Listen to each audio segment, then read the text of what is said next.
Hello everyone.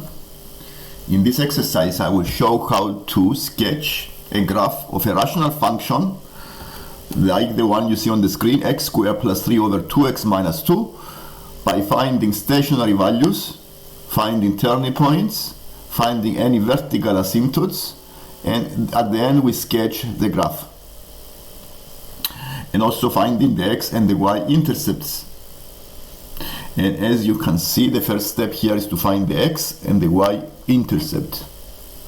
To find the x intercepts, we go and we make the y 0. And this fraction is 0 when the numerator is 0. So the x squared plus 3 is 0. So the x is the square root of a negative number. And as you know, there is no solution for x square root of a negative number. So it means that we don't have any x-intercepts at all. But what about y-intercepts? The y-intercepts are normally found by using the x equals 0.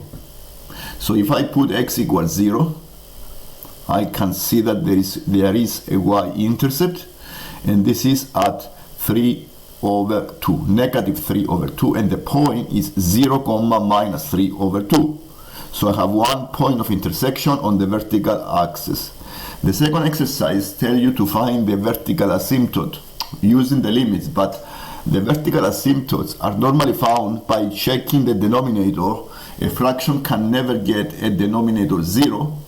So we make this value of x that make the denominator 0 as an asymptote. And this value of x, by solving the equation 2x minus 2 is equal to 0, the x is 1. So the x is 1 is a vertical asymptote.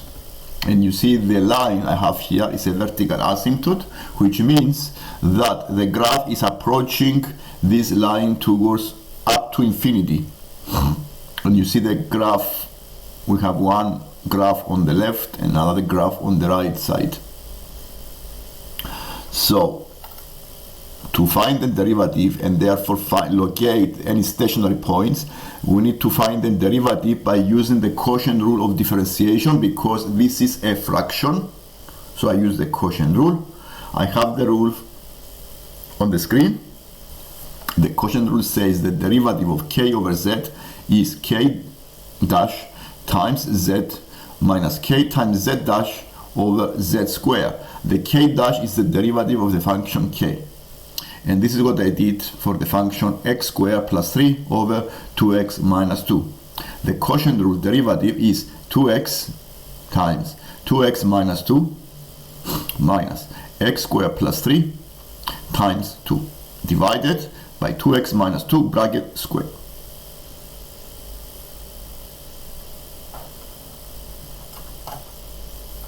I do algebra here to simplify the numerator, and the numerator is simplified as x squared minus 2x minus 3 over 2 bracket x minus 1 bracket square. After I do all this algebra here, I have a derivative, and to find the stationary values I make it equal to 0. So the fraction is 0 when the x squared minus 2x minus 3 is 0. So I factorize as two brackets, and I found the two values that the derivative become 0. So this is the x is 3 and the x is negative 1. These are the stationary values. These are the x coordinates where I have stationary points, turning points. To find the y coordinate, I use the function y equals x squared plus 3 over 2x minus 2, and I put these values into the function.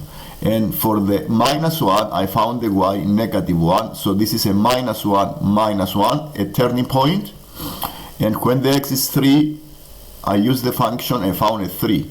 So another turning point, I have 3, 3.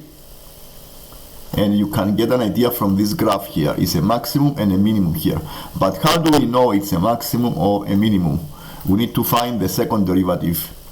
And to find the second derivative, I use the quotient rule again and differentiate the numerator times the denominator minus the numerator times the derivative of the denominator over the square of the denominator. And what I did on the numerator, I factorize. I take the 4x minus 2 out of the brackets, and inside the brackets I put the bracket square x minus 1, and the other quadratic minus x squared minus 2x minus 3. And you can see here that if I factorize the 4 out, I can cancel some factors here. Okay, so I can also expand the brackets, and by expanding the brackets you can simplify the fraction. You see this is the 4 cancels with the 4, and the x minus 1 also cancels with the x minus 1. So you simplify this fraction as 4 over x minus 1 bracket to the power of 3, which is the second derivative. The test that we are going to see if it's a maximum or a minimum, if the second derivative is negative at these specific values we found in part B. In this, so this is if it's a minimum, if it's less than 0, then it's a maximum, and if it's a greater than 0, it is a minimum. So when the x is 3, the second derivative is positive. So the turning point is minimum here. And when the x is negative 1, the second derivative is negative, so it is a maximum, and therefore the turning point is a maximum. And now I can be able to sketch the graphs. You see the minimum is here, the maximum is there, we have the y-intercept, we have the vertical asymptote, and this is enough to sketch this rational function graph. See, you don't have any x-intercepts, so you don't have any points of intersection on the horizontal axis. A minimum is there, a maximum is here, a vertical asymptote is very easy to sketch. Now, if you have any questions, you may ask, or subscribe to see more lessons like this one. Thank you for watching.